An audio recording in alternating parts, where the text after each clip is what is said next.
Jim Benning spoke to the media. He compared. Here's the thing with Jim Benning, right? He is not the best at speaking in front of a microphone. He's a bit of an awkward dude. I understand. I'm not like that.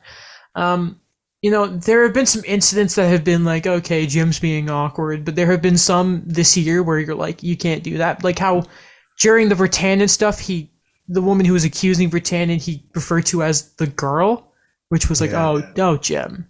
And he compared the Canucks start to kind of like, I'm paraphrasing here. It's like, yeah, this is tough. And what the people are going through in Abbotsford is tough. And that's what we call life. Have you both watched it? Alex, I know you have actually. I watched snippets of it. And read the room, Jim. That is a very good point, yeah. How did they expect that press conference to go? It just seems to be it's every time I see Jim Benning speaks in the doc, I'm like, it's gonna be a good time to talk about this. Whoever set that press conference up should get a stern talking to, because that, like, I said when Marc Bergevin spoke after, like, it was about 5 games. Yeah. Was it? And I'm like, I didn't really understand it. And we're now almost 20 games into the season, and you send Jim Benning out there knowing that, the season's not going well. You also send him out there knowing that in the past, his press conferences, especially when they're of fragile subjects, don't really go well. Like, how did you? What they really should have put the ownership up there as well. Like, I think in my opinion, both of them should have been there, and the lack of either, like, owners being there was kind of disappointing. You know what I would have done is, because you gotta wonder if it's Benning trying to, like, lay down and take the bullet there. Could you not have just gotten the Sedins? Because they work in the front office? Like, or at least just sort of had them PR, like, flanking him to sort of to take it off or something. Like, just have anyone, at least if you don't want him out there, if he wants to sort of be like, I'm the GM, I'm taking responsibility here, like, put the Sedins out there. You want them to have a bigger role one day, why not?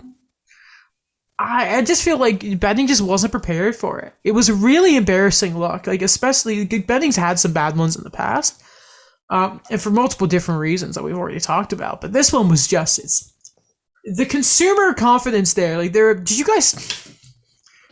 guys see the sign that got confiscated? I don't remember what it said, but yeah, I heard about it. So it was a sign that said, like, referring to Finn, their mascot, obviously, saying, like, you're the best at winning. And if you folded it, it said fire Benning. Oh my God. Yeah. And there were chants at the game. It was, I've been trying to watch the Canucks their last few games, and they're at a big homestand right now, right? And it is not great. And like, I feel bad a little bit for Jim Benning, like, because he shouldn't have that job at the moment, and they're running him out there time and time again, and he's taking the bullets for ownership, in my opinion. And it's like, how many times, what does Francesco Aquilini and co have to see to be like, hey, maybe this isn't our guy? And fool me once, shame on me. Fool me twice, shame on you. Like, fool me 8 times. What happens when you fool me 8 straight times? Because that's what seemingly happens with the Vancouver Canucks. He's been there since 2014 when they fired Trevor Linden. They've made the playoffs twice. And both of them, first time Mike was Gillis, and Mike Gillis. They fired Mike Gillis. Sorry. The first time, I think they lost in the first round. The second time was a couple of years ago. They weren't even supposed to be there, but whatever, they were there. They lost in the second round, put up a good fight, and that run magically turned the franchise around. That's how they acted. That it turned the franchise around, and I don't think it did. I think I have 3 things. First one is, he said, fool me once. Yeah. Shame on you. Fool me twice. And then, do you remember in the office, like, and then he's like, fool me 3 times, strike 3. Yeah.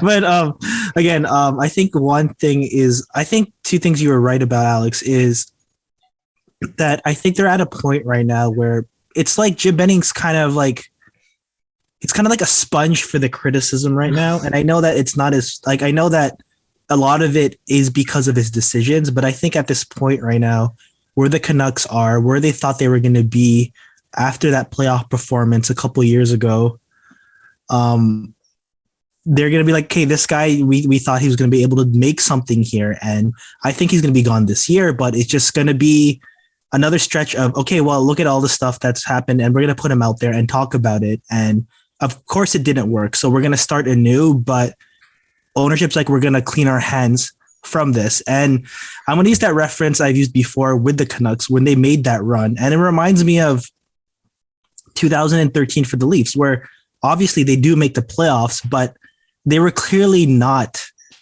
the team that was going to contend like we know them now. It was something that still had to be built, but they still kept making moves there that didn't really pan out. And I think that's where the Canucks are right now, where they had that success and now they're thinking, all right, we got to keep doing these other moves, but they're just not panning out the way that they should be. And they're not being patient about it. You know what? It's hilarious when you think about it. That 2014 bubble, a bit of playoff success. Win a play-in round for one of these teams, the other one wins a round, being Vancouver, and then they've sort of built upon it. Maybe not taking the proper direction. And right now, ownership is in the firing line for both organizations, and that's Montreal and Vancouver. And I have a feeling I know why both teams are sort of right now status quo. This is from Stu Cowan on Twitter. And this is as of, I just want to double check when I took the screenshot. This is from today. Oh, actually, this was 2 minutes past midnight. So this is, again, as of yesterday, the attendance numbers. Right now, Vancouver, of 9 games at home, are 5th in the league right now at attendance, 18,512. And Montreal are first at 19,686.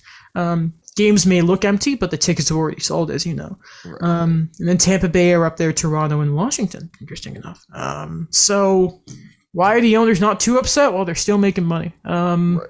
There's still a reason to go to Vancouver games, because there's something to watch. You know what I mean? Like, they're still good players, but, and that's in no way me excusing what the Canucks are doing, but, there's, remember last year it was something, I think it was like Benning was still saying, we're far off here. They're still like, this team isn't done yet. And then they went to OEL thinking it was the fast track, and it just clearly wasn't. And it's not even just this thing of, and people were starting to question like the veterans being gone. It's like, it's the young stars and not sort of picking up the slack. And it's like, it has nothing to do with them. It's more to do in that, Pettersson's not doing great, but it's the depth scoring. It's the depth on the back end. It's having a defensive core that, can you really question whether you can trust them?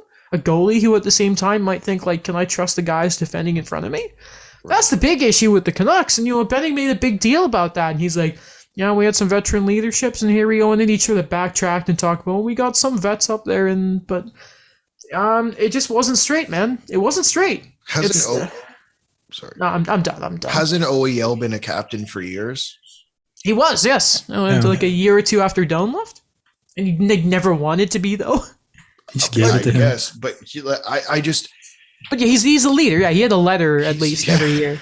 The thing for me is like the quote from the press conference, someone asked him, last year you said the team is 2 years away.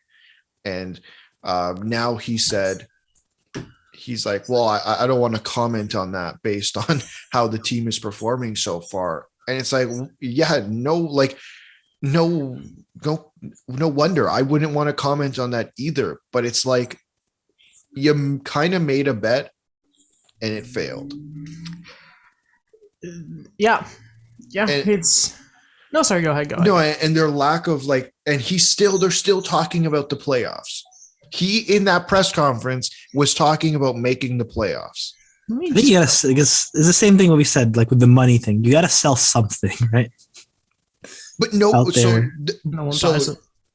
No one buys it. Adam, you said that the star, like there's reasons to go see the games, but to me, it's like if the stars aren't performing, if Elias Pettersson isn't performing, what am I going to watch the game?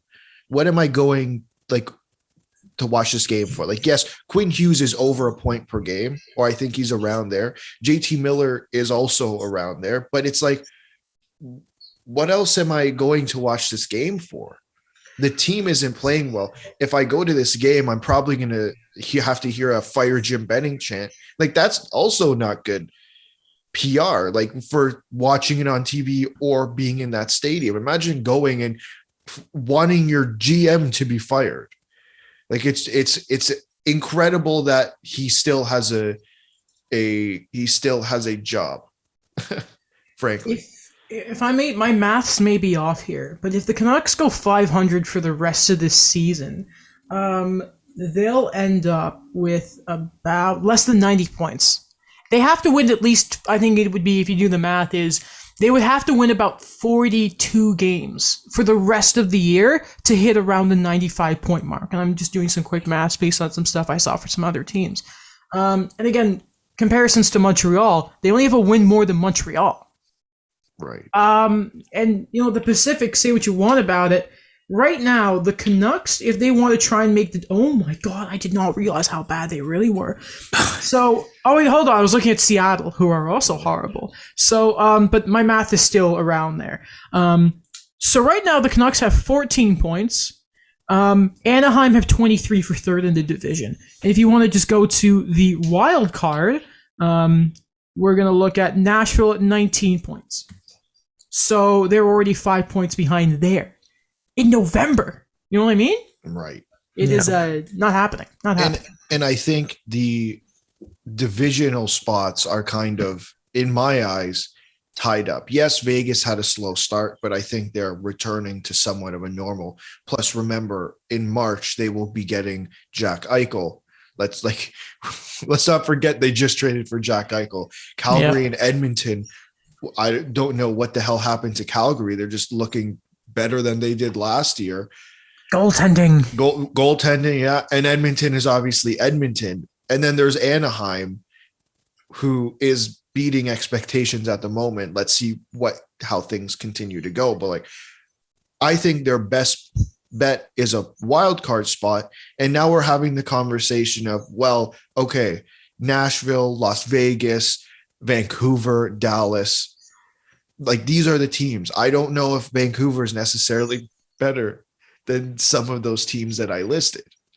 If we're being sorry, go ahead, Daniel. Oh no, I don't think so either. I think that Vancouver, I think the bad thing about them having this slump is also at the same time where it's suddenly we see so many of these teams around the league having that resurgence. So many of these guys where I think we picked Nashville and Calgary to not make the playoffs this year. And they're surprising me.